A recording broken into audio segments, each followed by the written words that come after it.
नमस्कार, मी रुचिता. ॲग्रोनमध्ये आपल्या सर्वांचं स्वागत. आपण आजच्या ॲग्रोन शेत मार्केट पॉडकास्टमधून महत्त्वाच्या 5 शेतीमाल बाजाराचा आढावा घेणार आहोत. आज आपण मका, काकडी, पेरू, सोयाबीन आणि कापूस बाजाराची माहिती घेणार आहोत.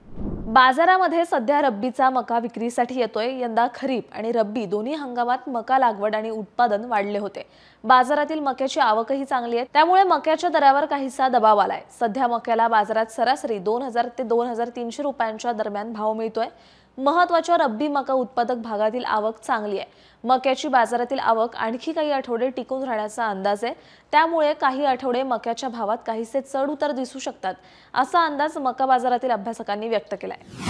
सध्या उन्हाचा झटका वाढल्याने काकडीला चांगली मागणी आहे. दुसरीकडे बाजारातील काकडीची आवक चांगली सुरू आहे.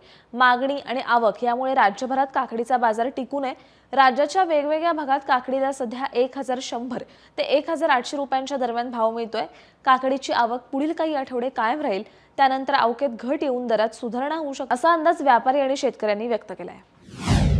बाजारातील पेरूची आवक कमी झाली आहे, तर दुसरीकडे पेरूला चांगला उठाव आहे. वाढते ऊन आणि हंगाम संपल्यात जमा असल्याने पेरूची आवक मागणीच्या तुलनेत कमी दिसते, त्यामुळे पेरूचे भाव टिकून आहेत.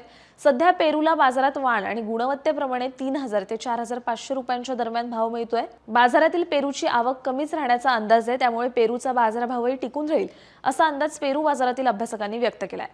देशातील प्रक्रिया प्लांट्सनी सोयाबीनचे भाव 4550 ते 4750 रुपयांच्या दरम्यान काढले होते, तर बाजारात समित्यांमध्ये सोयाबीनला सरासरी 4200 ते 4400 रुपयांच्या दरम्यान भाव मिळाला. सोयाबीनची बाजारातील आवक कमी आहे, मात्र सरकारकडील स्टॉकचा बाजारावर दबाव आहे. सरकार आपल्याकडील स्टॉक मार्केटमध्ये कधी आणणार याकडे आता बाजाराचं लक्ष आहे. सरकारकडे जवळपास 19 लाख टन सोयाबीन शिल्लक आहे. याचा दबाव बाजारावर राहील, असा अंदाज सोयाबीन बाजारातील अभ्यासकांनी व्यक्त केला आहे. बाजारात कापसाची आवक कमी होतीये. आवकेचा दबाव कमी झाल्यामुळे दरात सुधारणा दिसून आली. दुसरीकडे सीसीआयच्या विक्रीचाही आधार बाजाराला मिळतोय. उद्योगांची खरेदी सुरू आहे. सीसीआय बाजारभावापेक्षा अधिक दरात कापसाची विक्री करतेय. यंदा सीसीआयने जास्त कापूस खरेदी केल्याने उद्योगांकडे कापसाचा स्टॉक कमी आहे.